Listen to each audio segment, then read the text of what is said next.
GPT가 그야말로 돌풍입니다. 요즘 세계적으로 화제죠. 대화형 미 하원 의원의 인공지능입니다. 연설문을 쓰고 의사, 변호사 시험을 평균 통과했는데요. 1,300만 명 넘게 사용하고 있습니다. 신빙성 없어요. 그냥 심하게 말하면 뇌피셜.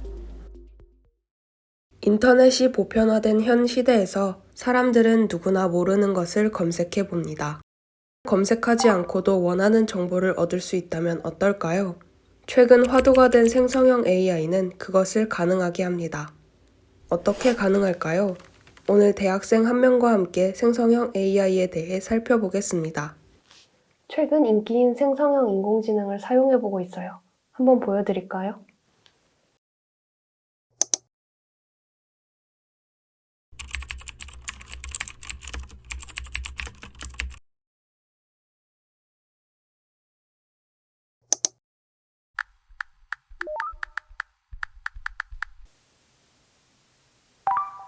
생성형 AI란 텍스트, 오디오, 이미지 등의 기존 콘텐츠를 활용하여 유사한 콘텐츠를 새로 만들어내는 인공지능 기술입니다.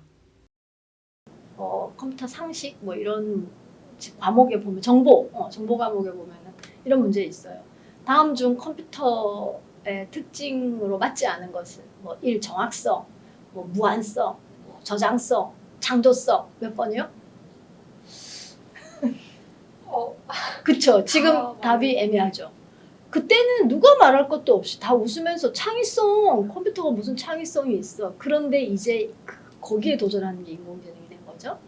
그래서 창의성, 인간이 하는 창의적인 활동을 기계로 구현해보자. 이게 이제 인공지능의 시작이고, 모래시계 있죠.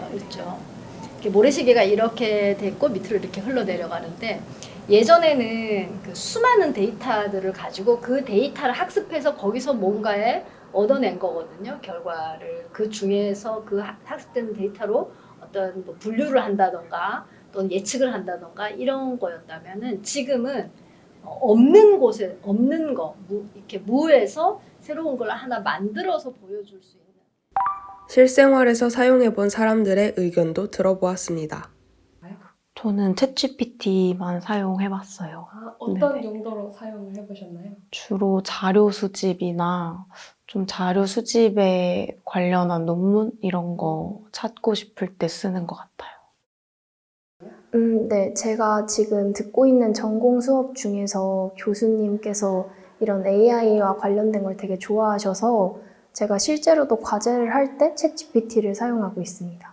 챗GPT 같은 이제 제가 속해 있는 연구실에서는 챗GPT가 아무래도 최근에 이제 대세고 거기에 대세에 맞추지 못하면 이제 도태되는 게 이쪽 업계다 보니까 다들 이제 사용하는 추세고 교수님도 사용을 굉장히 권장하시고요.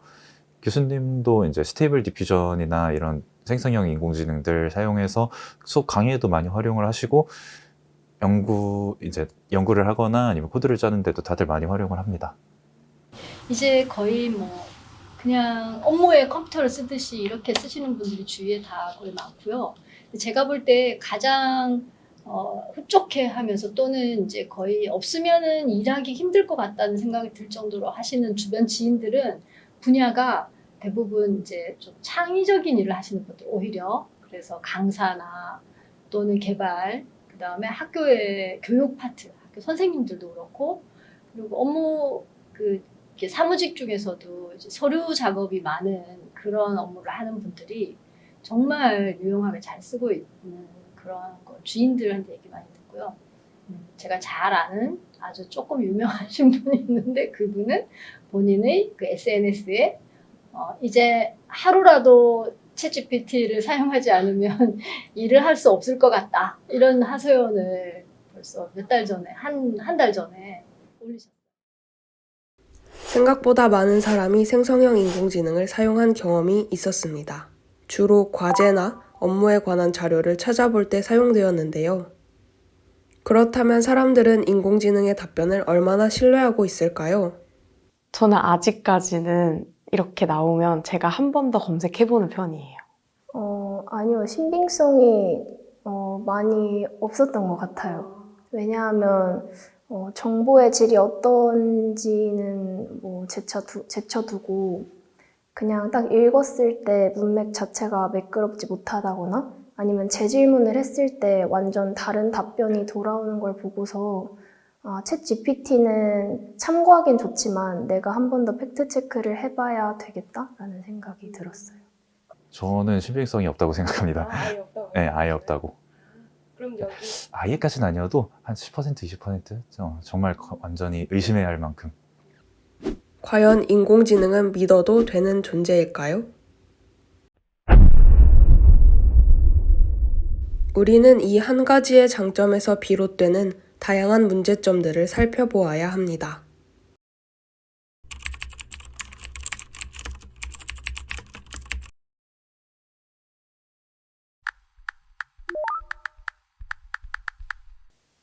보시다시피 이렇게 질문하면 즉각적인 답변을 제공해요.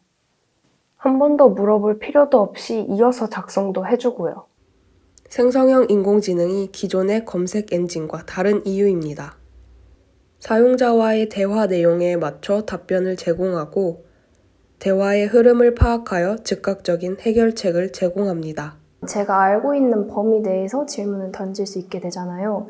그러다 보니까 제가 아무리 노력해도 알고 있는 바가 많지 않으면 얻을 수 있는 게 별로 없었는데 챗 GPT를 쓰면 제가 아예 모르고 있던 것들이 존재한다는 것을 알 수 있어서 유용했던 것 같아요.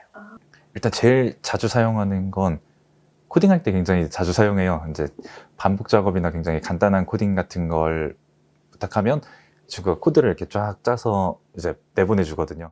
정보 수집하는데 진짜 용이한 것 같은 게 제가 생각하지 못하는 거나 검색이나 뭐 논문으로만 찾기 어려운 부분을 좀 넓게 조사를 해주는 것 같아서 그게 진짜 좋은 것 같고요. 또 다른 거는 조건을 설정할 수 있어가지고 제가 원하는 쪽으로 좀 더 디테일하게 정보를 가져올 수 있는 것 같아요.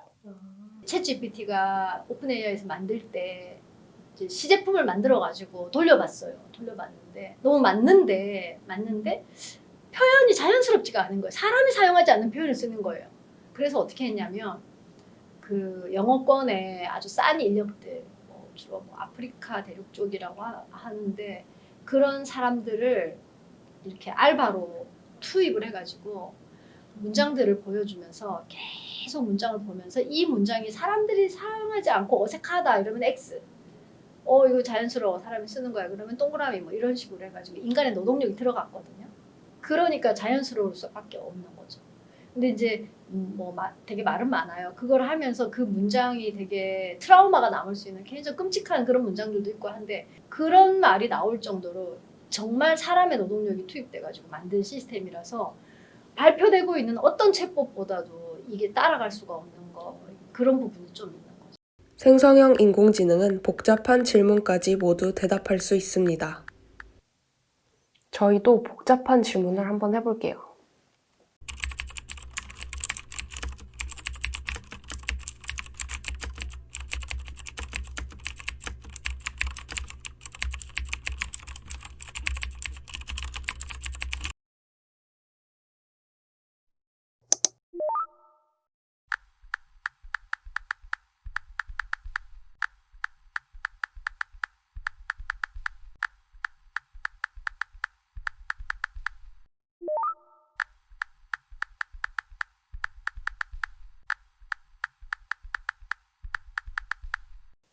구성안의 목록을 꽤 잘 작성해줬어요. 그대로 활용하면 될 것 같아요.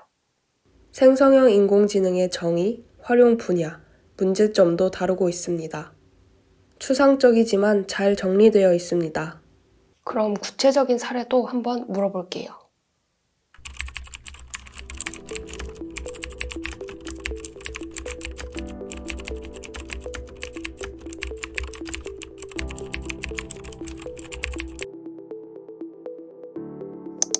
구체적인 날짜와 함께 즉석에서 답변이 제시되었습니다. 인공지능의 답변에 따르면 영국의 가디언 기사를 모방한 가짜 뉴스가 생산되었고 인도의 몇몇 대형은행이 인공지능 기술로 인해 개인정보가 유출되었다고 합니다. 심각하죠. 왜냐하면은 이 생성형 인공지능, 예를 들면 챗GPT라던가 달리 이 두 개는 다 오픈 AI에서 만들었어요. 이런 시스템들이 퀄리티가 높고 정교할수록 사람들은 다 이렇게 실제 사람이 한 것 같이 똑같이 받아들이게 되겠죠. 근데 뭐 쉽게 편한 말로 거짓말이다 뭐 이런 말도 하는데 사람이 하는 거짓말하고는 차원은 좀 다르지만 어쨌든 잘못된 정보도 정말 너무나 그럴듯하게 결과를 내요. 그냥 결과 뭐 단어 형태로 쭉쭉쭉쭉 나온다 이러면 예를 들어서 뭐 학교의 종류 이랬을 때 뭐 초등학교, 중학교, 고등학교, 대학교 딱 이렇게 나왔어. 대학교 그다음에 무슨 뭐 카메라 학교 막 이렇게 나왔어. 카메라 학교는 아닌데 이렇게 할 수 있지만 이걸 문장으로 아주 그냥 자연스럽게 쫙 풀어서 뭐 카메라 학교에서는 어쩌고 저쩌고 이렇게 하고 이런 사람들이 졸업해가지고 세상에 이런 많은 도움을 주고 있고 이런 식으로 문장을 만들어내니까 그걸 보고 이게 허위다라고 생각하기 힘들어지는 거죠. 퀄리티가 높을수록. 그래서 생기는 여러 가지 문제들이 굉장히 많은데요. 이제 특히 중요한 문서, 뭐 보고서라던가 논문이라던가 기사라던가 특히 이런 부분에서는 팩트 체크 없이 썼다가는 굉장히 힘들고요.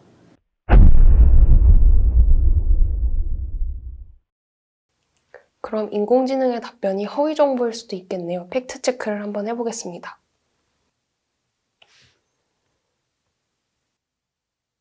인공지능의 답변에는 출처가 없어서 정보를 찾기가 힘드네요. 인공지능의 답변에 따르면 영국의 가디언 기사를 모방하여 유명한 기자의 이름을 넣고 가짜뉴스를 만들었다고 하는데요. 실제로는 영국의 가디언에서 GPT-3를 이용해 기사를 작성한 체험기를 적은 내용을 변형하여 답변한 것이었습니다. 이는 영국 기자를 모방한 가짜뉴스가 아니라 인공지능에 의해 작성된 기사임을 밝힌 칼럼이었습니다. 다음은 2021년 7월 인도의 몇몇 대형은행이 인공지능 기술을 사용하다가 개인정보가 유출되었다는 사례입니다. 그러나 실제로는 해당 사례를 찾아보기 어려웠습니다. 다시 한번 인공지능을 사용해 해당 사례를 찾아보았습니다. 이번에는 구체적인 어플의 이름을 언급하며 사례를 설명했습니다. 인도의 은행이 인공지능 챗봇 이 어플을 사용하다가 개인정보를 유출했다고 합니다. 하지만 조사 결과 인도의 한 대형은행이 개인정보를 노출시킨 것은 맞지만 이는 시스템 설정의 오류일 뿐 생성형 인공지능을 사용한 사례가 아니었으며 인공지능 챗봇 이 어플은 한국 기업이 만든 일상 대화 어플이었습니다. 그럴듯한 답변이 사실은 짜깁기된 허위 정보였습니다. 이렇듯 잘못된 정보가 혼란을 줄 수 있기에 주의해야 합니다. 이러한 환각, 즉 허위 정보가 쉽게 생성되는 분야 중 하나는 바로 인물입니다. 다음은 다큐멘터리에 들어갈 인터뷰를 위해 한국의 인공지능 관련 전문가 3명을 알려달라고 질문해 보았습니다.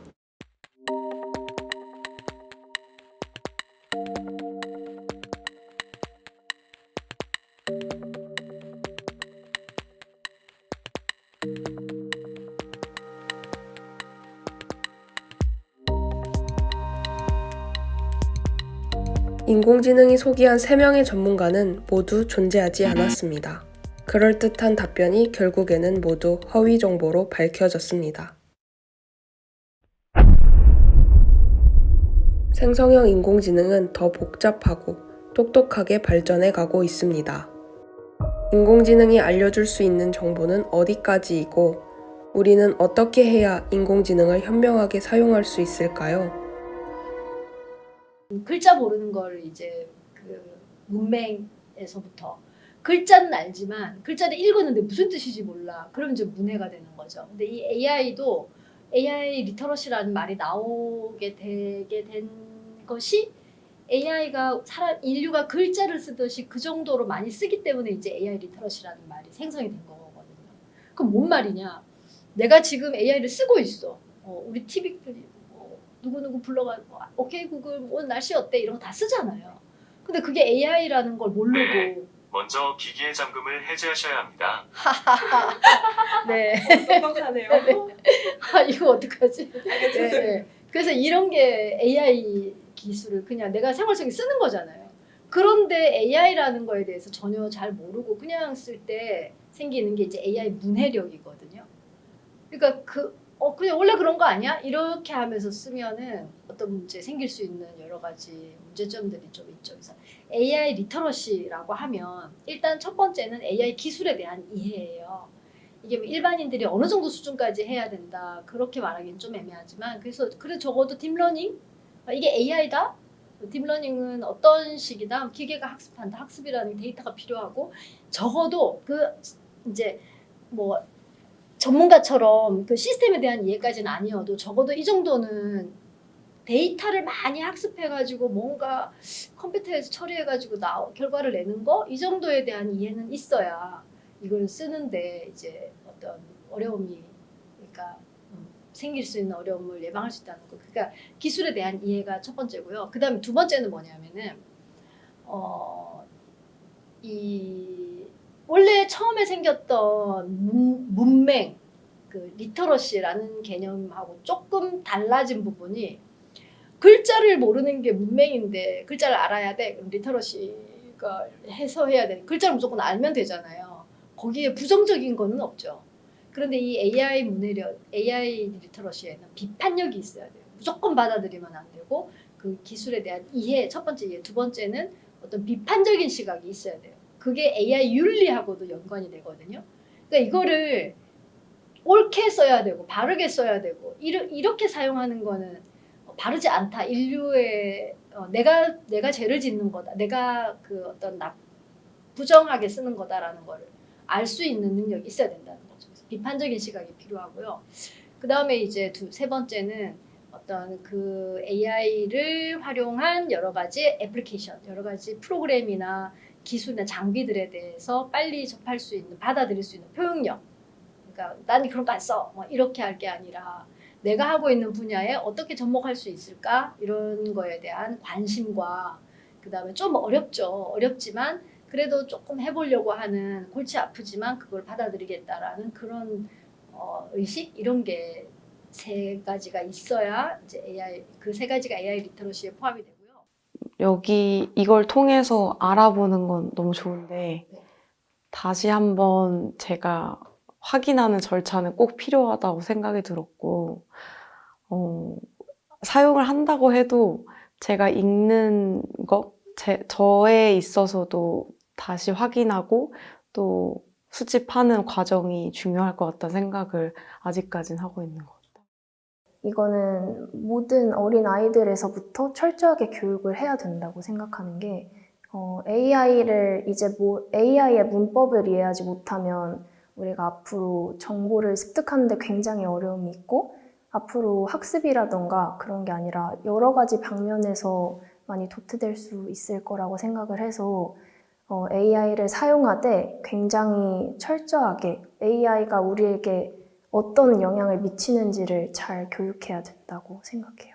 AI를 사용해서 나오는 결과물을 내가 이게 정말 올바른 결과물인지 나에게 적합한 이제 도움을 줄 수 있는지를 판단을 하고 이제 그걸 기반으로 나에게 도움이 되는 방향으로 활용할 수 있는 그런 식으로 활용해야 이제 맞을 것 같아요. 완전히 AI에게 이제 완전 자아의탁을 해서 네가 시키는 대로 다 하겠다 해버리면 그건 잘못됐다고 생각합니다. 처음에 간단한 질문을 했을 때는 꽤 답변의 신빙성이 높아서 신뢰를 했었는데 이렇게 팩트 체크를 해보니까 맞지 않는 정보들이 상당히 많네요. 완전히 믿을 수는 없고 보조적인 도구로 사용해야 할 것 같아요. 일상에서 인공지능 리터러시를 실천하면서 사는 게 가장 중요한 것 같습니다. 우리 사회에 깊게 자리하게 된 인공지능. 우리는 인공지능에게 점점 더 많은 질문을 던지고 있습니다. 하지만 질문할수록 명확해지는 사실이 있습니다. 결국 답은 인공지능이 아니라 사람에게 있다는 것입니다.